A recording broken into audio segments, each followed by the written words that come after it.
Vamos lá, o Dante mandou aqui, gostaria de saber se a união da computação quântica com a IA irá poder ter grandes descobertas e se estaremos vivos para ver. Putz, esse eu vou ter que responder. Porque Vai lá, manda aí. eu fiz um vídeo sobre supremacia quântica quando o Google lançou esse lance de supremacia quântica. A resposta rápida tá longe, mas longe, extremamente longe ainda. De novo, a gente volta a entrar no ramo de ficção científica, porque a computação quântica ainda, primeiro, não está definida, a computação quântica, a área da computação quântica em si. A gente tem meia dúzia de algoritmos que a gente já conseguiu desenhar no papel e testar limitadamente para você ter um... Então, se alguém tiver, inclusive, é uma discussão super longa, tem um vídeo meu chamado Supremacia Quântica, que eu explico toda a computação quântica, a lógica, as portas, porque a gente tá falando no nível de portas lógicas ainda. A gente não chegou no nível algoritmos de IA. Entendi. Então, tá longe. Infelizmente, para quem tem essa esperança de ver computação quântica, eu não acredito que vai acontecer na minha geração. Cara. Eu não acho que vai acontecer. Eu não vou estar vivo para ver. Especificando, eu não vou estar vivo para ver algo como um celular ubíquito, como um celular que uma pessoa comum possa. Claro, nas universidades mais avançadas, militar, centro talvez. De pesquisa, talvez tenha, né? Sim. Porque o ambiente para usar um negócio desse, você tem que estar muito próximo de zero grau absoluto, porque não pode ter nenhum tipo de excitação, porque isso flipa o quantum bit e aí você ferra Por isso que tem uma pesquisa gigantesca em supercondutor em temperatura ambiente. Não, né? se supercondutor se tornar uma realidade e tudo mais. Mas aí, de novo, é muito exercício de futurismo. É muito sim. Então, infelizmente, computação quântica, do ponto de vista prático, para pessoas normais, não deve acontecer na minha geração. Mesmo? Eu não acho que vai Mas acontecer. vamos supor que ela tivesse para amanhã. A IA ganharia muito com ela, como que é? Ganharia. Porque o que acontece? O grande problema... Eu falei lá da AlexNet, que é o Ilia, o Jeffries participaram, que foi a Convolutional Network para aprender a ver imagens. Uma das grandes inovações não é só a arquitetura de CNNs de convolutions, é porque ele passou, pela primeira vez, ele saiu de CPUs para usar GPUs. Isso aí. Então, até então, toda a literatura de IA era em cima de CPUs. Então, CPU Intel, AMD. Aí ele começou a usar, existe troço chamado GPUs, que o pessoal usa para fazer gráfico. O que é um gráfico? Um gráfico, ele é uma matriz de números. Para você que é diretor de arte, é um grid de cores. Tá. Só que cores são números. Então, pra gente é números, entendeu? Então, quando você quer fazer uma imagem ficar mais brilhante, você soma com uma outra matriz que aumenta o número de cada item desse grid. Se você quiser escurecer a imagem, você põe uma subtração de matriz e você subtrai as imagens. Então é assim que você manipula as coisas no Photoshop. Cada layer é uma matriz de números. Então toda essa computação, por acaso, pra gente que é de ciência da computação, a parte mais trabalhosa é lidar com o cálculo de matrizes. E justamente esses parâmetros todos, essas camadas que a gente chama na rede neural, e a gente fala de Deep Learning, por exemplo, Deep Neural Network, que é profundidade de camadas, pense em camadas como camadas, são múltiplas matrizes. E eu tenho que fazer milhões e milhões de multiplicações e operações de matrizes. Uma CPU, o que uma CPU faz? Ele tem uma função chamada soma. Ele soma um número com outro número e te dá um número. Agora, para eu fazer uma matriz, eu tenho que fazer isso milhões de vezes.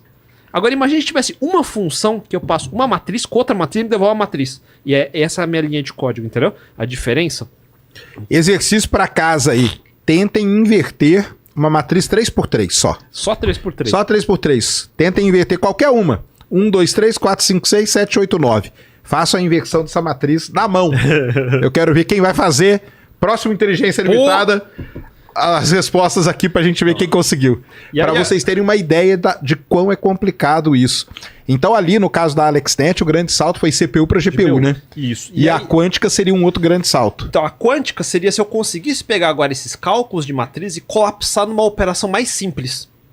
Então, porque sem entrar nos detalhes, tá? Um quantum bit, ele teoricamente eu consigo manter mais de um estado ao mesmo tempo. Esse é um conceito meio difícil de explicar. É como se eu tivesse, literalmente, um número que contém vários números. E eu pudesse fazer cálculos de um número...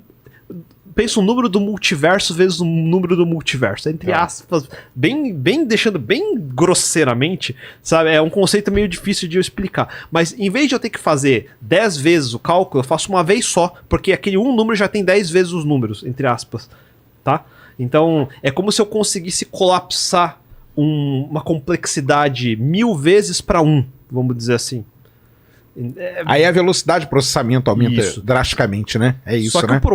seria exatamente isso. Só que o problema é que eu não tenho como construir uma máquina dessa hoje em dia. Hoje em dia ela não é tem, tá? super teórica. É mesmo? Porque para esse 1 bit bit quântico conseguir manter esse estado, ele tem que estar tão parado, mas tão parado, que é o tal do zero negativo, que quer dizer, nada interferindo. Se eu jogar um pouquinho de energia, ele flipa.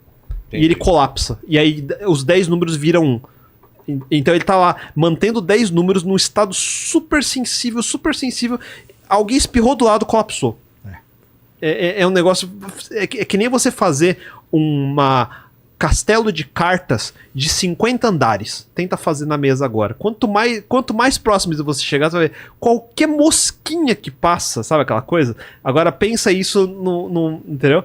Não vai acontecer tão cedo de eu conseguir estabilizar. Esse é o problema. Eu não sei quais são os melhores materiais ainda. Eu não sei qual é a melhor forma de estabilizar. Hoje, para isso funcionar, tem que funcionar lá no subsolo, onde partículas subatômicas são minimizadas o máximo possível. Fundo de montanhas e tal. Provavelmente embaixo de um lago de água pesada, em qualquer coisa desse tipo, para manter o mais estéreo possível.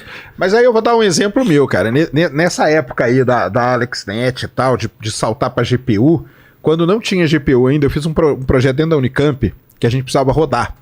E não existia GPU, essas coisas. O que a gente fez? A gente comprou vários PlayStation 2. Sim. E aí ligou todos eles em paralelo. Porque a GPU, a placa gráfica do PlayStation 2 era muito boa. E aí mandou mais. Mais do que isso, PS2 rodava Linux. Exato, a gente comprou por causa disso, porque era tudo em Linux, ele rodava Linux. E aí, hoje não, né? Hoje aquilo, tudo que a sala que eu construí no Unicamp é essa placa aqui, já equivale. Ué.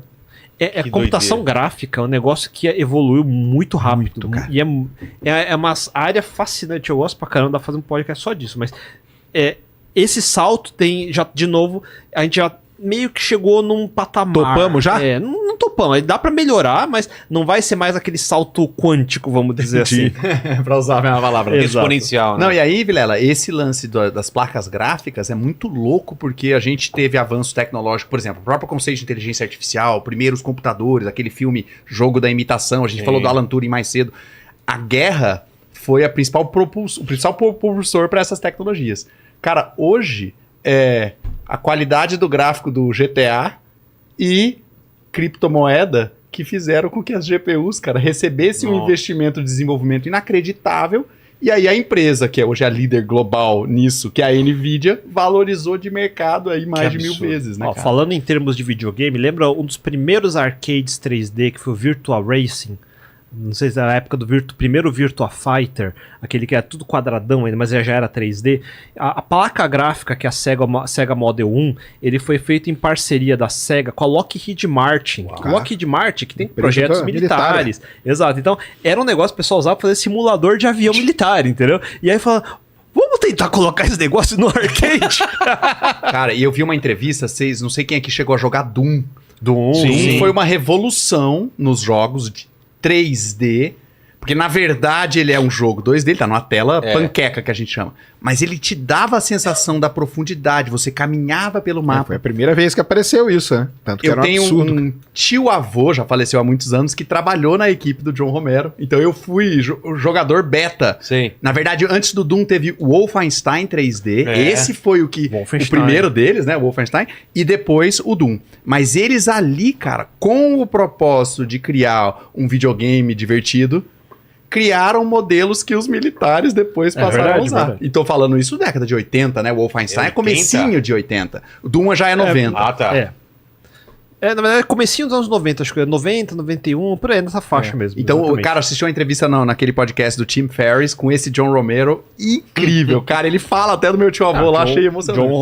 John Romero e o John Carmack, Exato. que virou CTO da Meta e tentou fazer o metaverso, etc. Que a gente entra nessas discussões 3D, sempre vai entrar em metaverso agora. Tem alguma chance de uma curva que aconteça que esse tempo todo que a gente tá falando de tá muito longe e tal, porque às vezes umas curvas, algumas descobertas ou algumas invenções, elas O que poderia ser a junção desses PlayStation no caso da quântica? Não porque tem? a gente fala, por exemplo, de carro elétrico, as baterias, se os caras acham uma bateria mais leve, mais que consiga, vai mudar todo o negócio. E no computador, na parte computacional? Infelizmente, se eu soubesse, eu não estaria dizendo Não, eu sei, mas, por exemplo, Não estaria nem aqui, né, cara? nanorobótica, Não, mas por exemplo. vamos lá, vamos Nanorobótica explorar. pode ajudar? Ou... Não. Então, é um problema isso, porque a arquitetura... Computadores, hoje, eles são exatamente iguais como eles foram desenhados nos anos 30. Não mudou a arquitetura. Não mudou. Não, mudou os materiais. Sim. A gente tentou ficar mais eficiente. Tem uma série, os processos todos foram mudados. Então, óbvio, um computador dos anos 30, um computador de 2024 são máquinas completamente... CP500, que o muito primeiro PDP-11, ENIAC. A gente tá falando da época das válvulas, Sei. né? Que eram as lâmpadas. É como se cada lâmpada dessa fosse um transistor, Nossa. funcionasse como um transistor. Hoje um transistor, a gente tá falando dos MOSFETs, a gente tá falando da faixa de nanômetros. Nanômetro, que é onde a gente, inclusive, tá entrando nos problemas quânticos. Porque é tão pequeno que ele começa a sofrer efeito quântico, de tão pequeno que é. Então, pensa que antes você tinha lâmpadas desse tamanho que tem aqui do seu set, então eram computadores com um monte de válvulas dessa, que eram... Lâmpada acesa era 1, lâmpada apagada era 0, e hoje você tem transistor. Então, o processo de fabricação, os materiais usados e tudo mais evoluíram muito. O problema é que essa arquitetura que a gente usa hoje, ele de fato já está num patamar que está difícil de ultrapassar. Porque, então pensa, eu saí de 5 centímetros para 2 centímetros, 1 centímetro, aí começa 1 milímetro, 0,1 milímetro, 1 nanômetro. Então, abaixo de nanômetro, eu já tô batendo no ponto onde eu não tenho como dividir o átomo mais do que isso, entendeu? Eu tô chegando no Que ponto... pinça que você usa pra pegar um negócio tão pequeno e juntar com o outro do lado. Agora, o grande lance também é o seguinte, o computador, ele não sabe fazer tudo, ele não tem como. E isso, quem disse, isso não é uma conjectura, isso é o paper que define computadores. Então, até eu queria trazer esse assunto que é interessante, porque todo mundo imagina computadores é só ir melhorando que eternamente ele vai ser melhor.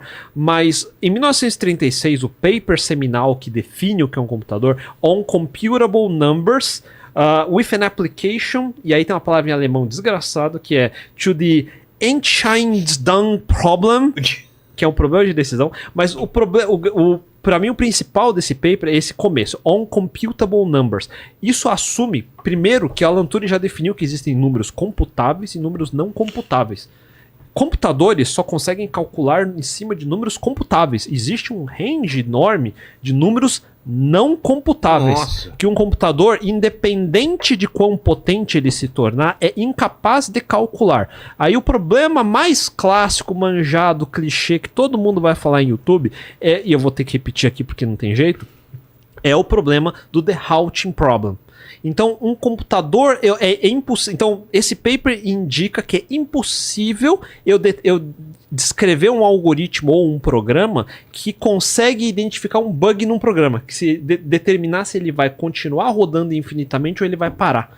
Eu não consigo. Então, é uma impossibilidade. Existe uma coisa que o pessoal não entende também, que é algoritmo versus heurística. Um algoritmo determina absolutamente, partindo de um certo conjunto de informação, eu vou chegar num certo conjunto de informação. É determinístico. Uma heurística é uma tentativa. Se eu tentar neste lado, tende a ter resposta assim. Se eu tentar neste outro, eu tendo a ter resposta assim. É que heurística é o que você faz quando você vai procurar comida no iFood.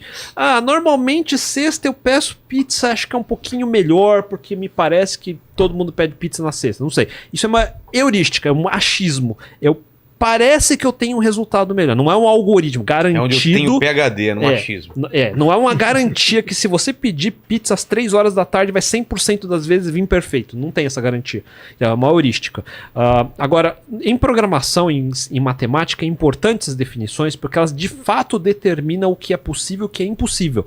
Então, o problema esse paper que o Alan Turing fez não foi para inventar computador. Na verdade, é uma história interessante que nos anos 30 a gente teve, provavelmente, foi a era de ouro da física teórica, acho que. Com certeza. Com certeza, por razões boas e razões ruins, porque teve a guerra, obviamente, mas... Estavam vivos maiores, né? Físicos estavam vivos e juntos, né? Foram contemporâneos, né? Todos. Era o único momento na história onde você teria um Alan Turing como estudante, junto com Alonzo Church, John von Neumann, e eles têm um professor mais foda que eles, que foi David Hilbert. E o David Hilbert, então, ele é matemático, ele queria encontrar a definição de toda a matemática. É possível? Existe um conjunto de axiomas que define toda a matemática? Então aí que surge os papers do Alan Turing e do Alonzo Church falando, não tem como. E ele prova.